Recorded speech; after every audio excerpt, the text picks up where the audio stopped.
आदरणीय अध्यक्ष जी, आजकल कांग्रेस के जो लोग हमें डिप्लोमेसी का पाठ पढ़ा रहे हैं, मैं उन्हें उनकी डिप्लोमेसी याद दिलाना चाहता हूं ताकि उनको भी कुछ याद रहे, पता चले। 26/11 जैसे भयंकर हमले के बाद बहुत बड़ा आतंकी हमला था।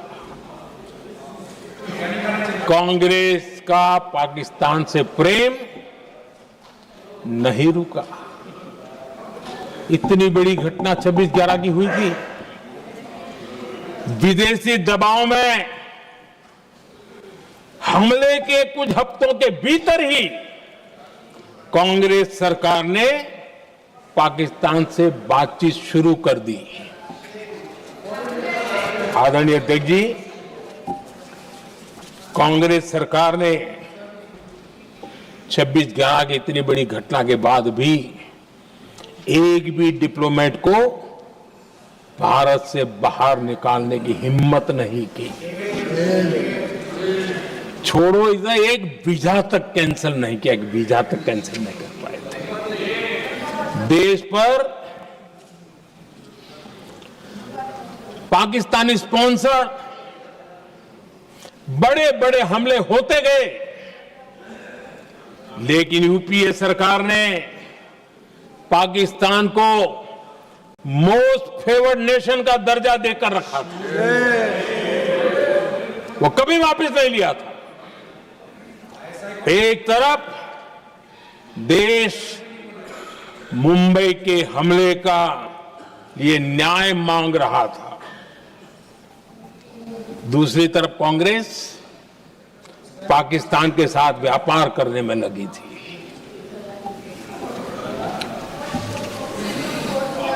पाकिस्तान वहां से खून की होली खेलने वाले आतंकियों को भेजते रहे और कांग्रेस यहां अमन की आश के मुशायरे किया करती थी। मुशायरे होते थे। हमने आतंकवाद और अमन की आस का ये वन वे ट्रैफिक बंद कर दिया।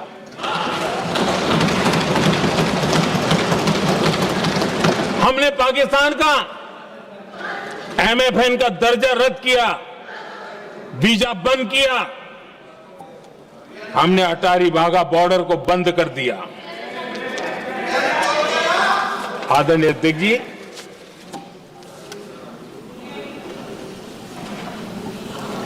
भारत के हितों को गिरवी रख देना ये कांग्रेस की पार्टी की पुरानी आदत है। इसका सबसे बड़ा उदाहरण सिंधु जल समझौता है।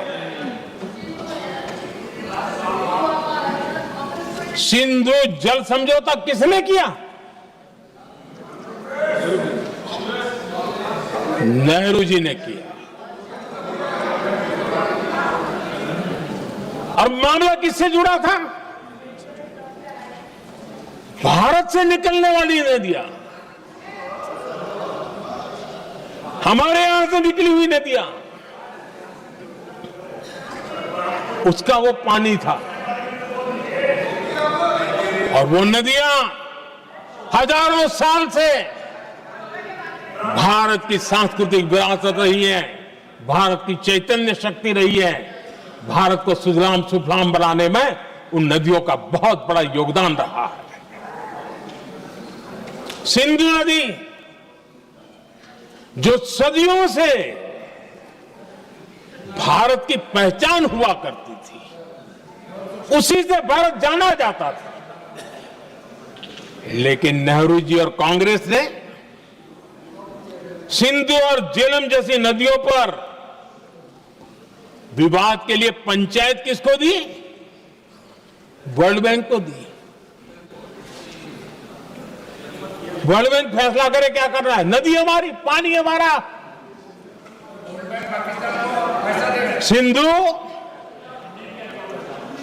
सिंधु जल समझौता सीधा सीधा भारत की अस्मिता और भारत के स्वाभिमान के साथ किया गया बहुत बड़ा धोखा था।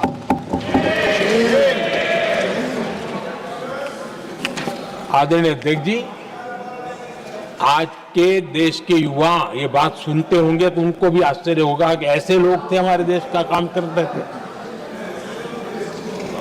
नेहरू जी ने इस ट्रीटी करी और क्या किया, ये जो पानी था, जो नदियां थी, जो भारत से निकल रही थी, उन्होंने 80% पानी पाकिस्तान को देने के लिए वो राजी हो गए। और इतना बड़ा हिंदुस्तान, उसको सिर्फ 20% पानी। कोई मुझे समझाए भाई ये कौन सी बुद्धिमानी थी, कौन सा देश हित था, कौन सी डिप्लोमेसी थी, क्या हालत करके बना के रखा था आप लोगों ने। इतनी बड़ी आबादी वाला हमारा देश, हमारे यहां से निकलती हुई ये नदियां, और सिर्फ 20% पानी, और 80% पानी उन्होंने उसको दिया जो देश खुलेआम भारत को अपना दुश्मन करार कर देता रहता है, दुश्मन कहता रहा।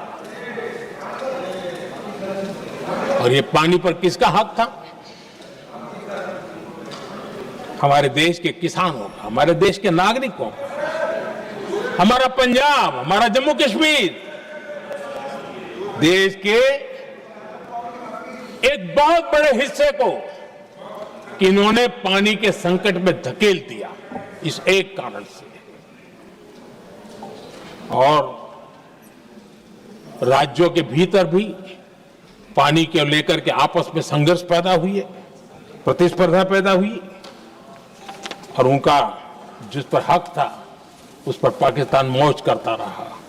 और ये दुनिया में अपनी डिप्लोमेसी के पाठ पढ़ाते रहते हैं। आदरणीय अध्यक्ष जी, अगर ये ट्रीटी न होती तो पश्चिमी नदियों पर कई बड़ी परियोजनाएं बनती। पंजाब, हरियाणा, राजस्थान और दिल्ली, वहां के किसानों को भरपूर पानी मिलता, पीने के पानी की कोई समस्या नहीं रहती। औद्योगिक प्रगति के लिए भारत बिजली बना पाता। इतना ही नहीं, नेहरू जी ने इसके उपरांत करोड़ों रुपए भी दिए ताकि पाकिस्तान नहर बना सके।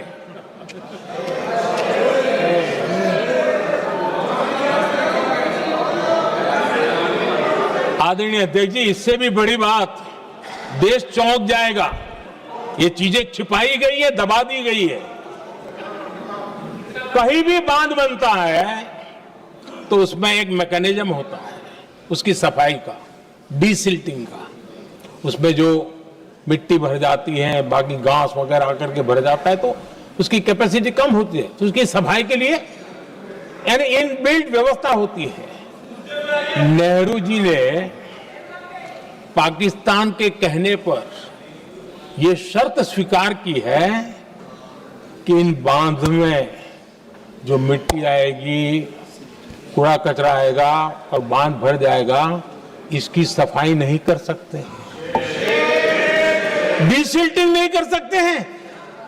बांध हमारे यहां, पानी हमारा, लेकिन निर्णय पाकिस्तान का कि आप डिसिल्टिंग नहीं कर सकते। इतना ही नहीं, जब इस बार मैं डिटेल में गया तो एक बांध तो ऐसा है कि जहां ये डिसिल्टिंग के लिए जो गेट होता है ना, उसको वेल्डिंग कर दिया गया है ताकि कोई गलती से भी खोल करके मिट्टी को निकाल ना दे। पाकिस्तान ने नेहरू जी से लिखवा लिया था कि भारत बिना पाकिस्तान की मर्जी अपने बांधों में जमा होने वाली मिट्टी साफ नहीं करेगा, डिसिल्टिंग नहीं करेगा। ये समझौता देश के खिलाफ था और बाद में नेहरू जी को भी ये गलती माननी पड़ी। इस समझौते में निरंजन दास गुलाटी करके एक सज्जन उसमें जुड़े हुए थे। उन्होंने एक किताब लिखी है। उस किताब में उन्होंने लिखा है कि फरवरी 1961 में नेहरू ने उनसे कहा था, गुलाटी, मुझे उम्मीद थी कि यह समझौता अन्य समस्याओं के समाधान का रास्ता खोलेगा, लेकिन हम वही हैं जहां पहले थे। ये नेहरू जी ने कहा। नेहरू जी केवल तत्कालिक प्रभाव देख पा रहे थे, इसलिए उन्होंने कहा कि हम वहीं के वहीं हैं, लेकिन सच्चाई ये कि इस एग्रीमेंट के कारण देश बहुत पिछड़ गया, देश बहुत पीछे चल गया और देश का बहुत नुकसान हुआ। हमारे किसानों को नुकसान हुआ, हमारी खेती को नुकसान हुआ। और नेहरू जी उस डिप्लोमेसी को जानते थे जिसमें किसान का कोई वजूद ही नहीं था। यह हाल करके रखा था उन्होंने। आदरणीय अध्यक्ष जी, पाकिस्तान आगे दशकों तक भारत के साथ युद्ध और छद्म युद्ध, प्रॉक्सी वॉर करता ही रहा, लेकिन कांग्रेस की सरकारों ने बाद में भी सिंधु जल समझौते की तरफ देखा तक नहीं, नेहरू जी की गलती को सुधारा तक नहीं। आदरणीय अध्यक्ष जी, लेकिन अब भारत ने पुरानी गलती को सुधारा है, ठोस निर्णय लिया है। भारत ने नेहरू जी द्वारा किए गई बहुत बड़ी ब्लंडर, सिंधु जल समझौते को देश हित में, किसानों के हित में एबेंस में रख दिया है। देश का अहित करने वाला ये समझौता अब इस रूप में आगे नहीं चल सकता। भारत ने तय कर दिया है, खून और पानी साथ साथ नहीं बह सकते।